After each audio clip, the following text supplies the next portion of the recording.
to say thank you for agreeing to sit down and chat. As you know, I've been having these conversations with different women and different journeys, on different journeys and in different seasons in their lives, talking about motherhood, talking about being a wife, working and being a mom. And I know you do a lot, so we're gonna we're gonna get to it. And then the goal is to talk about things that we don't talk about, that many of us are dealing with. And then in the hope that you'll be able to encourage, empower, and help somebody who might be in a similar situation. So let's start with introduction. Tell us a little bit about yourself, who you are, what you've been doing. Okay, well, thank you so much for having me, Miss Maggie. I appreciate it. You're always doing phenomenal stuff. And, when God puts a purpose and a calling in your life, it just flourishes. And I'm just so proud of everything that you've done. So, Oh, hats off thank to you. you. And thank you for thinking of others as you usually do. Thank Um, you. so my name is Shella. My Haitian name is Shella Etienne. Shella Etienne. And my married name is Shella Miller. I've been married now for about 15 years. And I work for the Department of Veterans Affairs. I'm a business development and planning officer. And with the Department of Veterans Affairs, I work in the healthcare system part of it, and we Mhm. have 7 hospitals in our system. We see over 600,000 patients and over 8 million outpatient visits a year. And we have hospitals in the whole state of Florida, including Puerto Rico. We have over 60 outpatient clinics that are also associated with those healthcare systems. So one would say, oh, that's a big job. Yeah, but Yes, it is. It it is, is. you take it in stride. You take it in stride, right? God doesn't give us anything we can't bear, and That's it's right. all in your head. If you think you can't do it, you can't. If you think you can. And so That's that right. has been my approach to things. Nothing is a challenge. If you don't try, you never know if you can do it or not. So. Yes, and I don't know how you do it. Tell us about the kids. You told us how long you've been married. How many kids do you have? Oh, yes, ma'am. I have 4 children.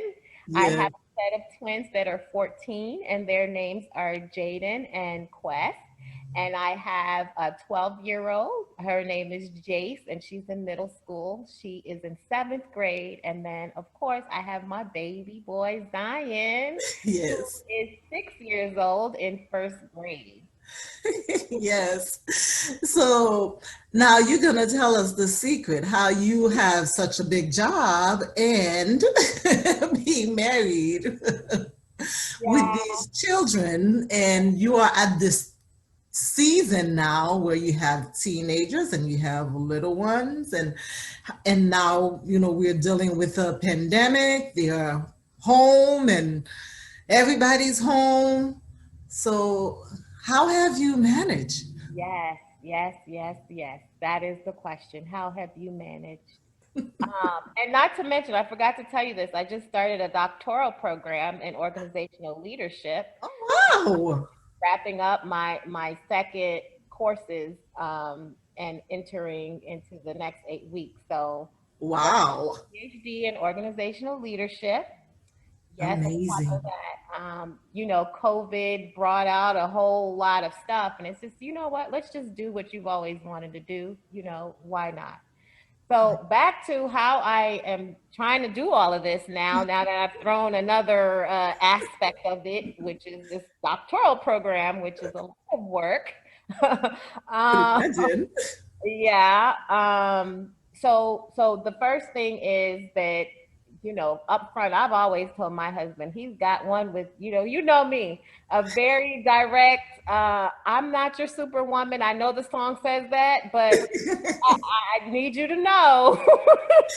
I need you to know that I am not your superwoman. So those expectations on my shoulders, I can't expect because this is a team. It Right. has to be a team.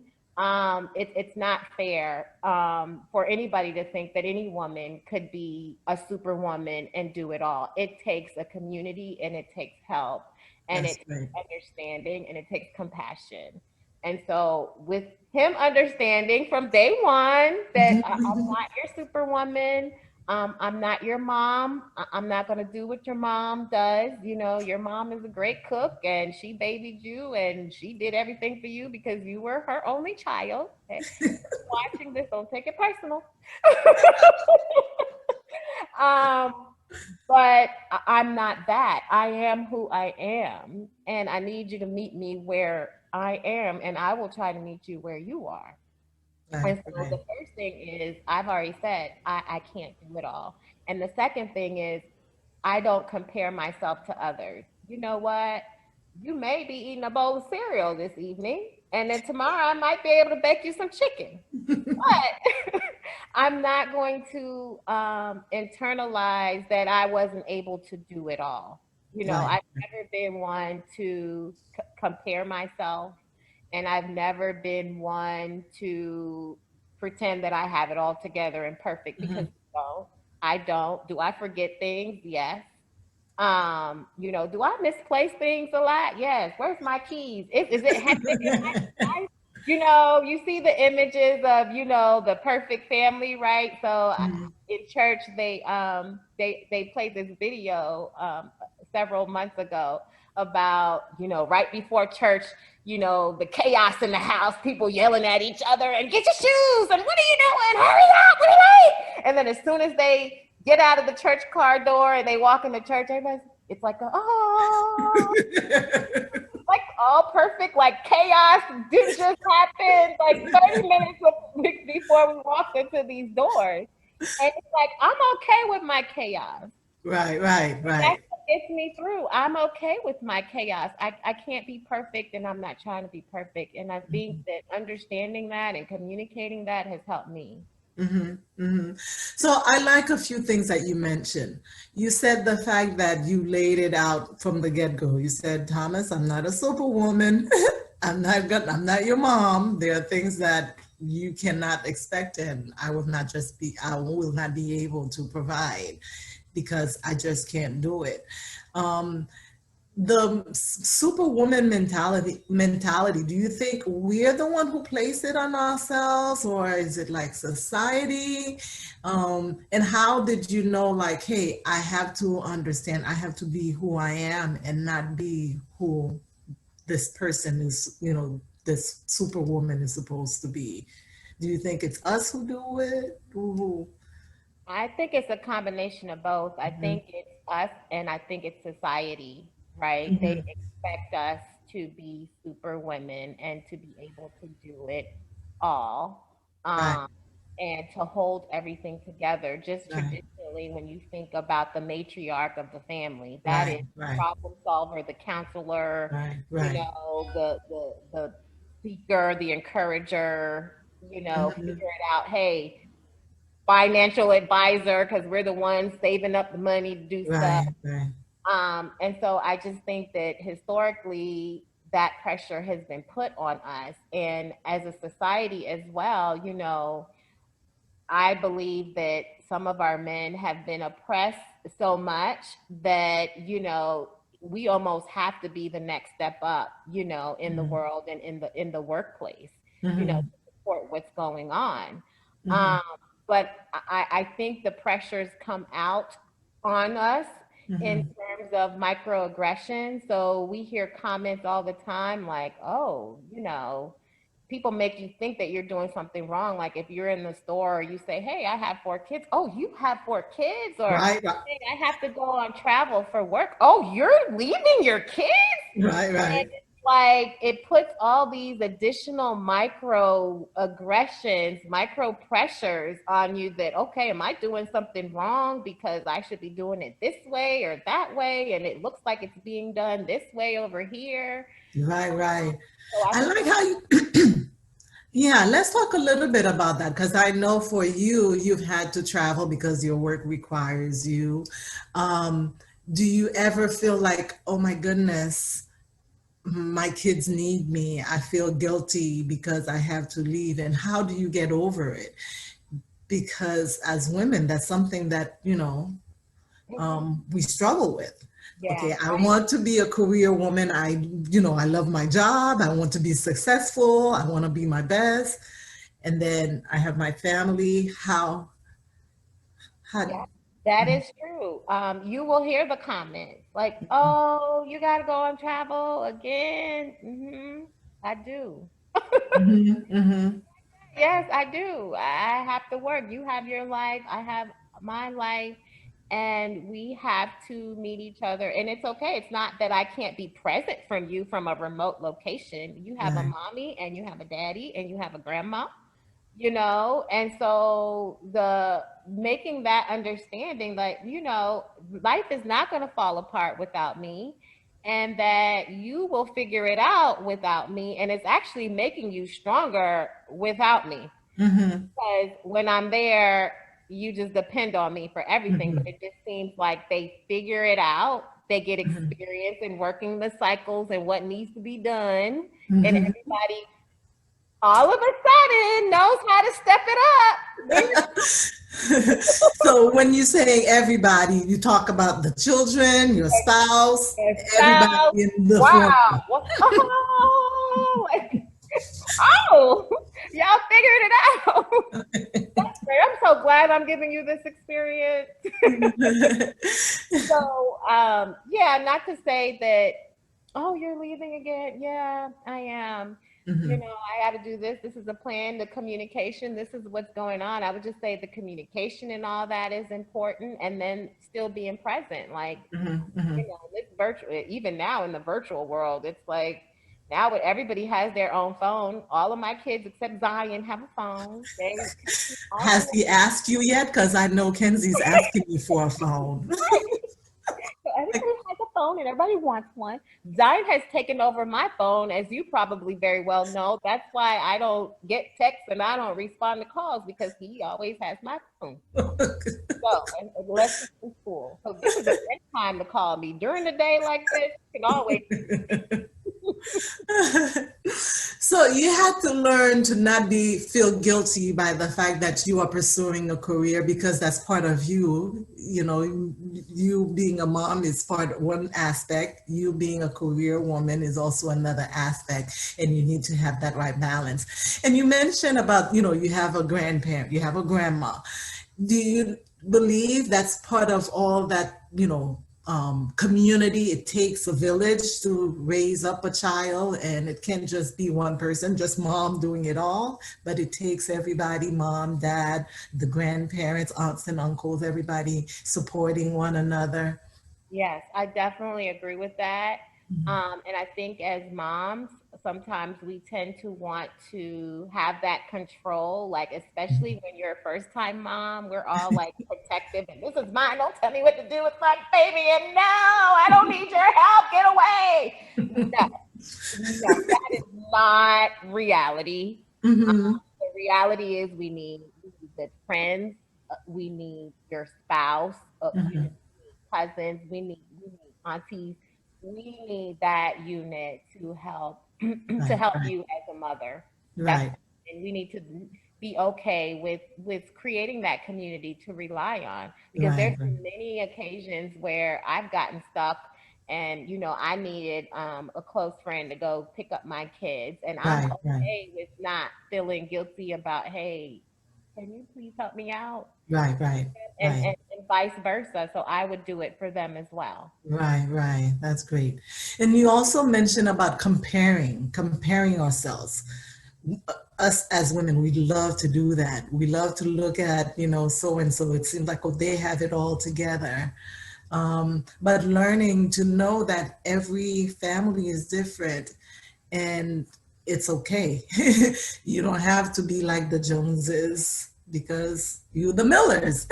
Exactly. So if you come to my house and you see some dirty socks on my floor, guess what? I'm not gonna have a breakdown about it. I'm sorry, just walk over that dirty sock. We're gonna be all right. You know, you Mhm, get help where you can, and you're not gonna walk into perfection in my house. mhm, Like, I might mhm. walk into the neighbor's house and ooh, everything is just so immaculate. How do they do this? I mean, there is nothing, everything is perfectly in place. And I got mail everywhere, you know. So I just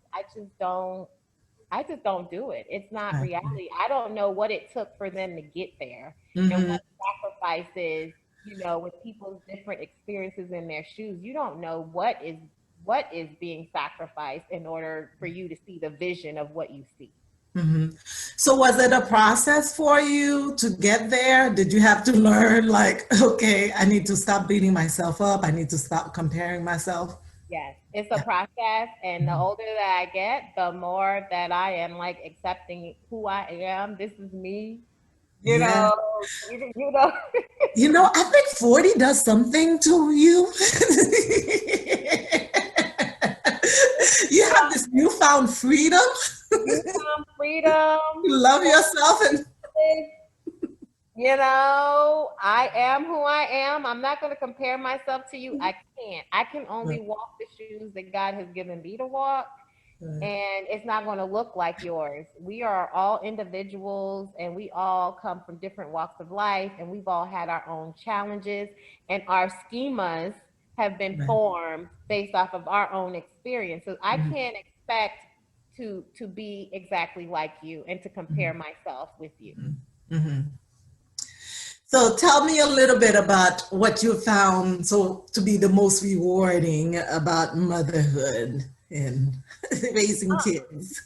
So I think the most rewarding is seeing that you're raising good people. Like when they do, you know, great things. It's like Right. they're little people who are forming their opinions. And I love in the book Becoming what Michelle Obama described on how her mother raised her Hmm. was she always said her mother raised her not to be a kid. She wasn't raising kids, she was raising adults. Hmm. Hmm. And that is our job, right? Is to Right. raise the kids so that we feel that they're able to take care of themselves in society as adults and be productive citizens. And Yes, I love that. when you see that you're raising adults Right. that are making wise decisions and choices, and you know, not that they're not going to have, you know, they need to learn through their experiences, right? Right. Not that they're not going to make bad choices, but they Right. learn through them, and you Right. talk. But I love the fact that we're raising adults, not kids, and we need to continue having conversations. And then when you see the fruits of, like, when you hear them talking and they say something that's like, wow, it's sunk in. Oh my God, it's paid off. Like I hear it now, like in some of the conversations in high school, like with my daughter. I'm like, oh my goodness, so you were listening, and I think It is registering. necessary. Like you get it. Thank you. You know, good people, and you know, It is amazing to see that as parents, we have that power. We are raising the next generation. And it is so important what we say and what we do in front of our children because they're watching, they are paying attention, even when we think they're not. Um, so I love how you put it. It's like you're not raised, they don't stay kids. I mean, childhood is just this small piece of life, of our life cycle, our lifespan. So, yes, it's the most important because that's where we get our foundation, but we're raising them to be productive citizens in our society. And it's amazing to know that you played a part in that. So, yes, I love that. and the other thing, the other thing with that is also building that self awareness of myself. Hmm. And just finished reading another book. It was called The Emotionally Healthy Leader by Peter Scazzaro. And that book talks about our inner life and our outer life. And Hmm. I view myself not only a leader in the workplace, but a leader at home so that I can Right. raise up leaders, right? So our inner life are is formed by some of the roots, and there's some things that he describes as shadows in our lives, that maybe things that have we've been raised with that maybe weren't all that quite right, and we Right. don't know how these things are showing up and how we're talking to our kids, or how Right. we're informing our kids, or the emotional reactions we may be having because of some of those things when things happen. So that constant state of just self-reflection of myself to make sure, hey, am I giving enough affection to this one? Because maybe I didn't get a lot of affection. Or, Right. hey, why am I so emotional about this thing? Let me take emotion out of it and figure out what's happening with me so that I can give the fruits that I'm trying to give. Yeah, that is very important as parents for us to be able to do that. But I don't think many of us see it that way, because I think because we are just living life, reacting to what our kids are doing, the things that that are being said, and we're not paying attention to, hey, how about the impact that I'm making and how I am processing internally what's going on. And I love how you said it. We are leaders in our home. We often don't think of that, of it that way, that we are leaders in the home. We are setting the example, we are leading, we are guiding, we are giving directions to our children. And then what we want to do is to duplicate that so that they'll be leaders in their home. But I love that how you said how our own issues, because we bring our own issues into parenthood. And And if marriages. yes, marriages. And if we don't process those things and pay attention to them, we can do a lot of damage, not, to our relationships, with our children, our spouse, because we are constantly evolving and growing. And if we don't realize how, things in our past is affecting the current situation or current relationship, um, we can have a lot of unhealthy interactions with our children and our spouse. Mhm. Absolutely. Because I can think of, like with me, it's all about respect. Because I'm like, I grew up, you had to show respect. And sometimes, especially in the Haitian culture, children point of views unvalued. And it's like, no, you don't have a say. It's what the adult says. So sometimes it's a challenge to me when my children start to challenge either my authority or challenge the things that I've said, because it's like because we're raising them to be adults, so they're going to challenge, but we're not used to that because we didn't get that. Many of us growing up in the Haitian culture, you do not challenge authority, you do not challenge adults, you do not challenge, your parents. Of course, there's a level of respect that you have to show to authority and parents. But that's something that I know I myself struggle with. Like, okay, allowing them to have their point of view and be mindful to that and not view it as a lack of respect or insensitivity. So definitely, going back to what we were taught and analyzing it as we interact with our children and our spouses. So I talked about motherhood, some of the most rewarding. How about being a wife? You said you've been married for, I can't, did you say 15 years, Shella? Yes, yes, It's yes. been 15 years. Wow. Amazing. It's amazing. I'm so glad you asked that question. You did not tell me. When you know better, Brand new, Shella. I was brand new. you should have told me. I just think that when we're young, we go into marriage Oh, as this yes. fairy tale, and I just not aware of all the work that is Mm, required to go into a marriage, because yes. now we've added two personalities together, and before the stakes weren't as high as they are now. Now Right. you represent me and I represent you, and then you throw kids into that equation, the frustrations go up even higher and the Right. pressures go up even higher. And so I've never been one to say, hey, we just have this, perfect marriage. We fight, we argue. Yeah, he get on my nerves. Like I'll tell you, and he'll Mhm. tell you. And I'm okay with that because we're human. There is no such thing as perfection. That's right. We are all human. Back to our shadows. We all have our shadows. We all have things that we need to become self-aware of on the journey in marriage. Right. Things that my husband might bring to my attention that I'm not even aware of that I'm doing, Right. or and vice versa, based Hmm. off of things. Because I grew up. I knew my parents loved me, but my parents weren't touchy feely, Right.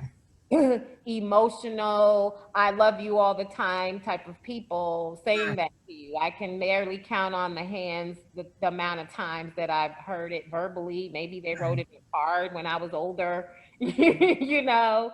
But all that shows up in your marriage, Right. especially Right. if you have a spouse that maybe was raised with constant affection, Right. constant, you don't shut down. Like I was taught, if I'm angry, I just need to walk away because I can't talk at this, because I'm not going to sit and yell at you. I don't want to communicate. I shut down. Hmm.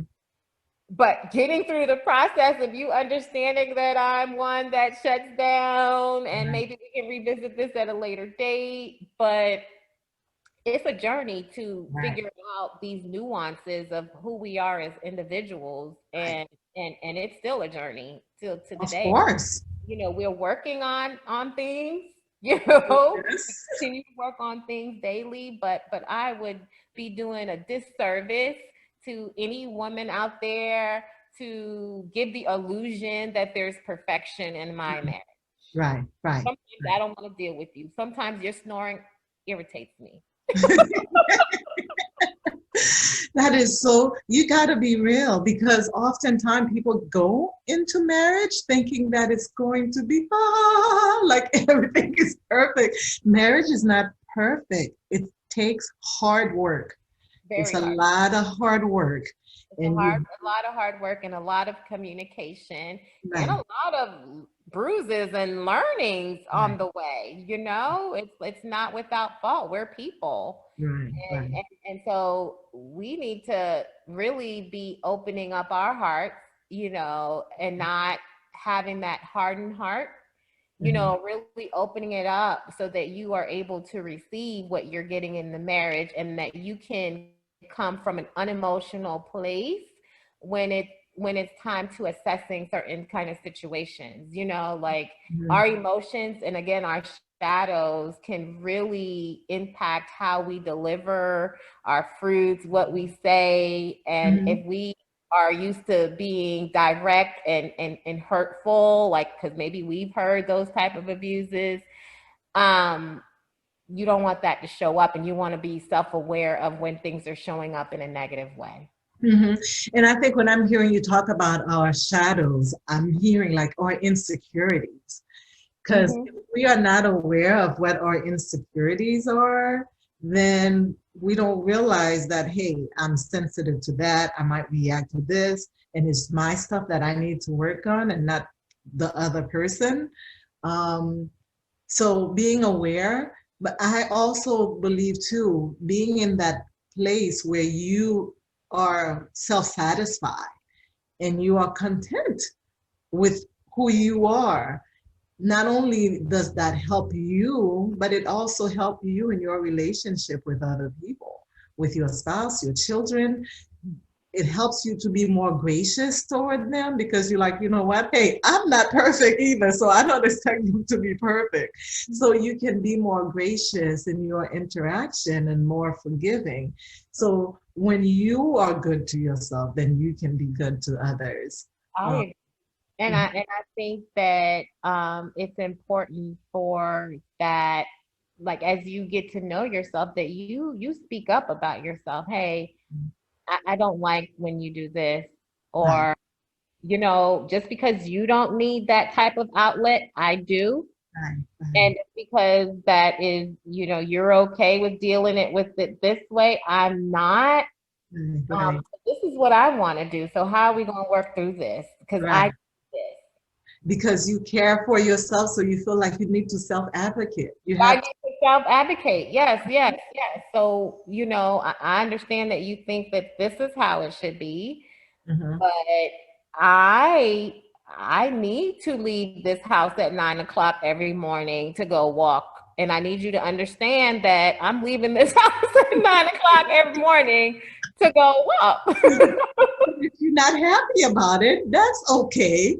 That's But I'm okay. still But going to know that I am going to walk out of this house at 9 o'clock every morning, and I'm going to go walk by myself and let my thoughts, come through. And then you eventually pull them along on what you want to do. And eventually follow. Oh, okay, so it's no longer. Oh, where are you going? You're going walking today, right now? Yes, I am.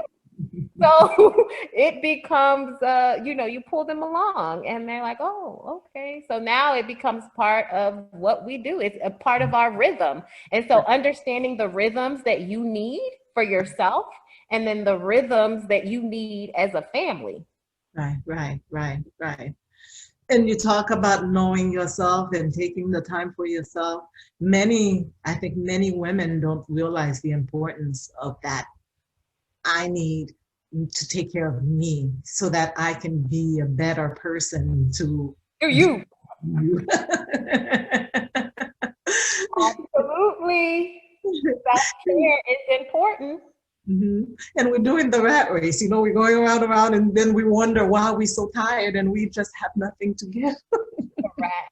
That is so true. That is so true. I was just having a conversation with somebody yesterday at my gym, at Shapes, that I had not seen in a while. I said, oh, it's good to see you. Where have you been? And she was like, it's just been crazy. And I'm like, well, I said, am I going to see you next week? I said, are you coming on next week? She's like, I don't know. We'll see. I just have so much going on. I said, self-care is important. We got to take care of ourselves too. And like you said, if we don't advocate for our own self-care, there's nobody that's going to advocate for us. And if we don't invest in our self-care now, it's going to be a very expensive expense for us later. Right. So I said, you better invest in now, or you're going to be investing at a higher cost later. Right. Well, stress is the silent killer that people don't know. Yep. You don't see the effect, but stress not only affects you mentally, it affects you physically as well. And it may be years that, all the wear and tear, finally catch up. But you have people who have metabolism, metabolic issues. It's like, okay, where is that from? Because it's not genetic, it's not, and it's like, how have you been treating yourself? How have you been caring for yourself? So it's very important for us to be able to know how to balance it up all, and then to take care of ourselves, because not only are we take care of ourselves for us, but it's also for the benefit of those around us. So let's talk a little bit about marriage. You talk about the superwoman idea, and the pressure that we women put on ourselves. And we talked a little bit about, society, the expectation. I've also heard people say, there's an inequality in marriage. Do you believe that there is such a thing, or is it something that we created by not, setting the expectations or having the wrong expectations? What do you think about it? I think that sometimes an inequality can exist in a marriage, and I think it's sometimes created by us, and sometimes it is the lens of our spouse on how things are supposed to be. I feel it shows up when we create it by ourselves. It's back to us trying to be in control. And trying to align with those images that society has given us, that, hey, it's the woman's job to take care of her kids, and I don't have breast to breastfeed, this is you, so it's all on you. And so then we don't make it a natural thing sometimes for the husband to step in until we get overwhelmed, frustrated, and we're about to have a nervous meltdown. Right. You know, I feel like from day one, I was lucky in the sense that when I got pregnant with my first kids, they were twins. So it was kind of a forced, you need to step up and take a child. You know, you know what I mean? But when it's a singleton at one time, it's almost like, okay, you got this baby for the next till they can walk, and then we'll see what I can do, because I can't do nothing with it. Well, I'm gonna need you to figure it out, because you need to, from day one in that hospital room, we need to engage those husbands, those fathers, to change them diapers, pump that breast milk. If we need to pump it, you can stay up late and feed through that bottle too. And let's share in the experiences. That is so true. That is so true. But from day one, we're so enamored with everything happening that we don't even create that inclusion, and then they feel like they're home free. Right. So, you know, I think we do it in that sense. And then the other sense is that when we have a new child, we feel that they have to be with us all the time. And then we don't take time early on with having that child to leave and to go get that self-care. You know, we're scared to leave them with the husband and, you know, things like that. And I just think that it's something that we gotta reintroduce. It's a dual relationship, it's a dual partnership. You know, society is already, there's a lot of women inequality already out there in terms of pay for women, jobs for women, and, you know, STEM areas for women. And then when you talk about in the home, you know, my husband would be like, okay, so you want me to go outside, but you want me to clean up inside too. You know, we need to make it fair. So you need to come out and help mow the lawn. Okay, all right. Well, we can do that, or we can make an arrangement, because I don't want to be out in the heat. Okay, well, you go out there and clean, and I will do in here. But let's not assume that that's what I want to do. Let's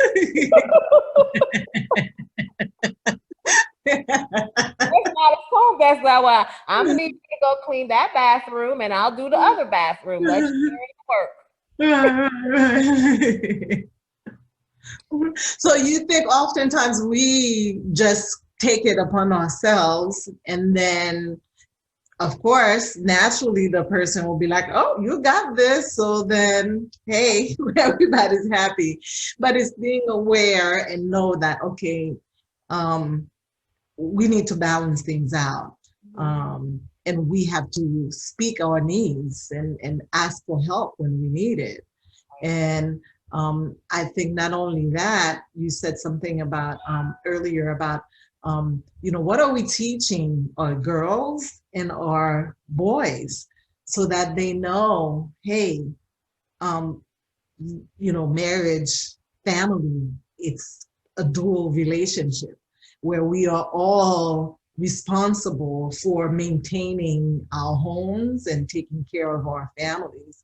Because I think, you know, if you grow up thinking, hey, you know, the boys just go and play and have fun, and the girls are supposed to clean and cook. And wash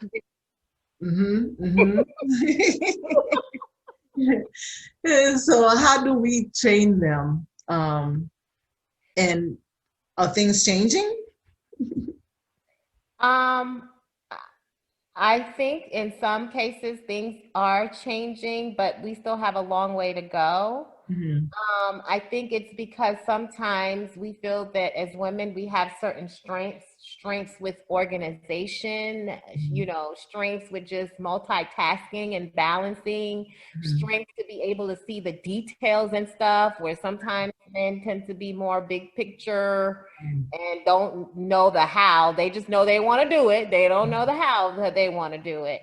And I think that back to the point of us being leaders in our homes, if we were in the workplace, we would be coaching employees up to be successful. And so in the home, we need to coach our families up to get the strength and the skills that we need them to have, so that we can create more of that balance. Right, right. So I know you have both boys and girls. My little boy is, I'm just starting with with him. So how have you been able to do that with your girls and your boys and helping, because they're part of the family. They're, you training them. How have you been able to teach and train and to get them involved and knowing that we're all in this together and eventually you're going to have your own home and it's going to have to continue where you are working jointly with your spouse. Yeah. And I tell them, first of all, it's constant communication on it, because I tell them this is a team effort.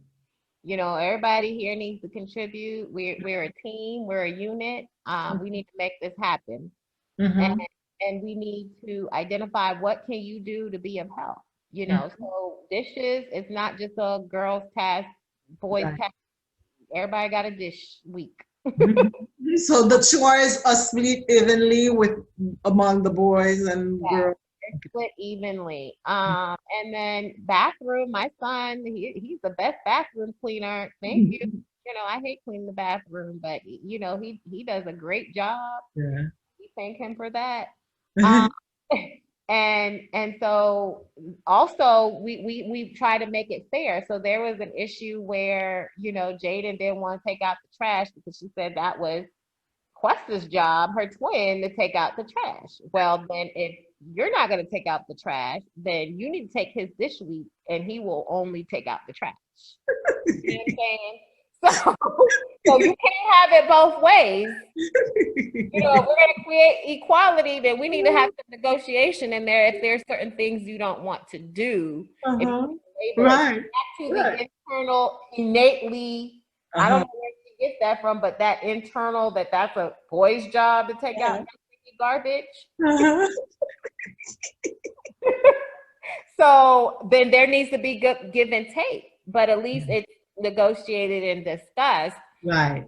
Versus assume, okay, you're Right. only going to do this task, you're going to be to do this task, but if you don't want to take out that stinky garbage, then you're going to be stuck with doing 2 weeks of dishes and he won't have to do it because he's taking garbage. Right, right, right. I just love that. It's not just to assume that, hey, this is a girl's job or a boy's job. If you feel like, hey, I'm not good at this, you're better at that, then we talk and we negotiate and we come to an agreement. It's not just automatic, well, I think that's how it should be and that's how it is, and it might work for you, but not work for the other family. And that's what I think is important, to have that open mind that not every family is gonna look the same, and it's okay. It is completely okay, and we're not going to be perfect.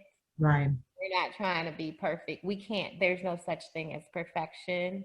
We're human, and so we learn as we go. And it's about picking yourself up and continuing. Don't beat yourself up if you didn't get something done. Don't beat yourself up if your kid screwed up. Right, right. You know what I mean? Because life is a journey and we learn from our experiences. And if we are not growing and getting new experiences and learning from them, then we're not growing. And so, and at the end of the day, that is all that matters, is that we're growing as people, and creating the foundations for our kids to be successful when they are, adults, which we're raising adults, not kids. Right. Back to Michelle Obama. I love her. And I love that. That's a perfect place to close.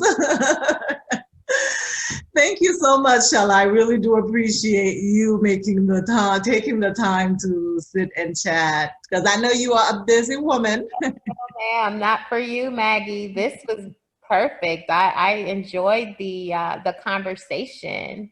Yes. This has been wonderful, and I look forward to seeing more of the comments and your work with the YouTube channel. All right. Thank you so much.